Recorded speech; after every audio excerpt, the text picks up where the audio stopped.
Hey, it's March 2024. This year's moving along very quickly. It's definitely marching. Pun intended there. Definitely marching ahead. 2023 was an interesting year. It was a very challenging year for me.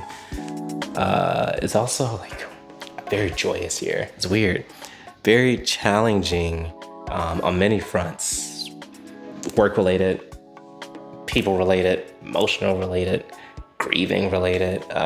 Emotional grieving are together, but on many fronts, thinking about like some of the challenges, one that sticks out is my aunt.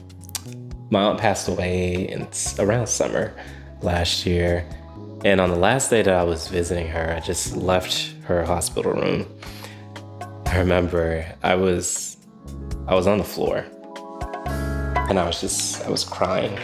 I was on the phone with one of my friends and I was just crying my eyes out while I was there. You have this image of what someone looked like when you were younger, and you see them at the time didn't know necessarily to be her deathbed, but one could have hypothesized.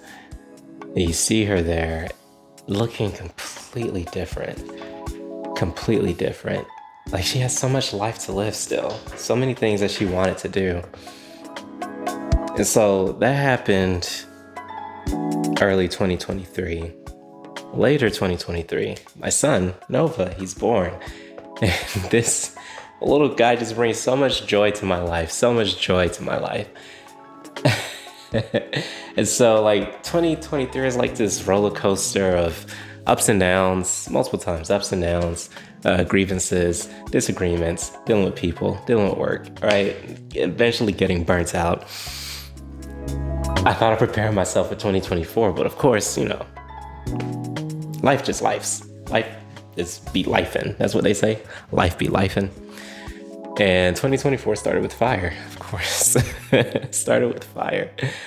But, in the midst of whatever fire I'm dealing with, no matter what it is, again, work-related, people-related, there's something that wakes me up in the middle of the night. Nova will wake up crying. And he cries for various reasons.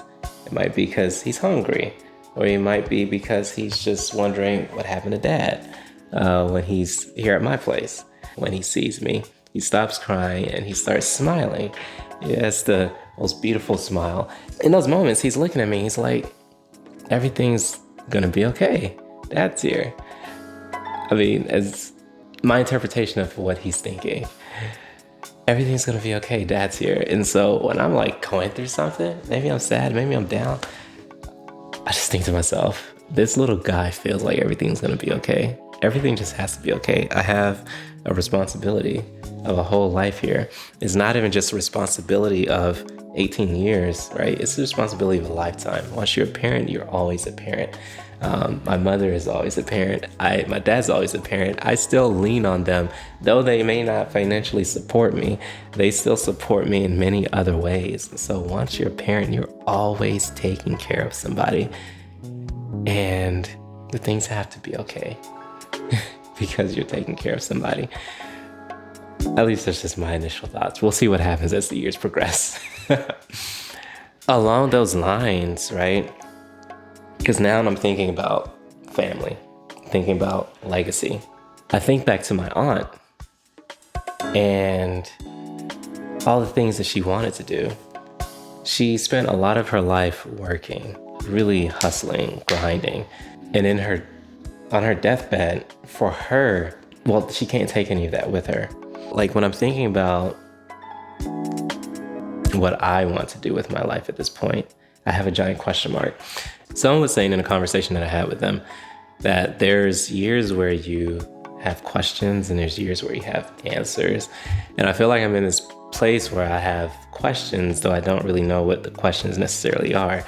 But some of them are along the lines of, what do I want to do with my life? How do I pursue the things, the goals that I have while still having a meaningful life, a purposeful life, not just for myself, but also taking care of the people around me?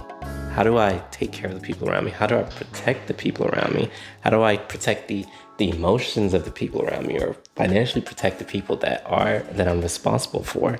How do I do this? How do I take care of myself? How do I balance all of these things, pursuing the work-related things that I want to do and pursuing the relationship-related things that I want to do, right? The people-related things that I want to do. Sometimes it feels like those two things are at odds. The more I spend with Nova, the less time I have to work, because there's only so many hours in a day. And so I'm at this place where I'm really trying to find balance between the various things that I want to do.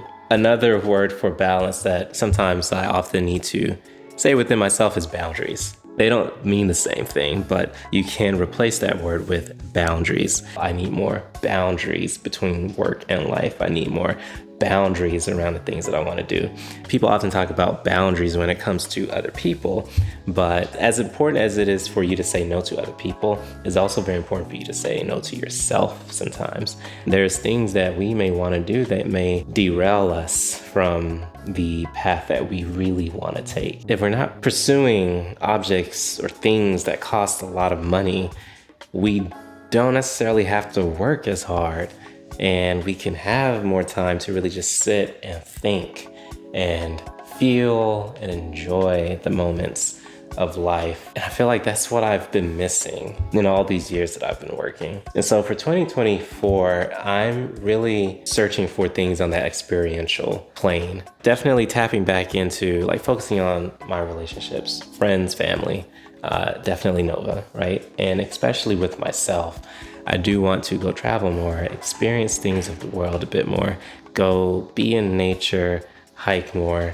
and not be so focused on work, though work is very important. We live in a society where money, capital rules things, but money can't rule us or me in particular. Saying no in 2024. Yeah. All right. Dark blue category is self-awareness. The question of the day is, how do dreams provide valuable information that can help when you're awake? Ooh.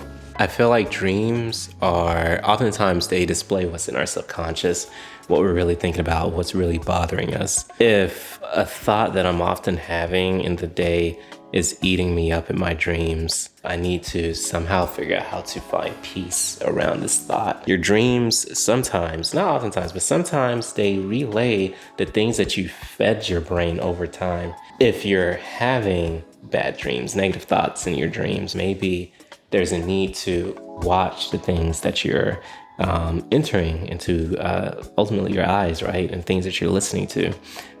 So the valuable information could just be change the way that you're programming your brain, the things that you're feeding your body, your mind, your ears, your soul at the end of the day. All right. See you in the next one. Adios.